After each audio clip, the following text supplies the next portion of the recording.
Hello. I'm James Dean. Today I'm going to teach you how to make a logo in Photoshop CS6.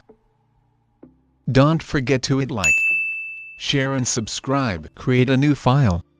Then choose size with 500 pixel and heights 500 pixel and 72 resolution. Click the custom shape tool, then choose ellipse tool.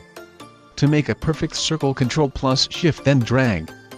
There you make a circle. Now then after make a new text layer, choose your own font. For me I am using Aldo the Apache.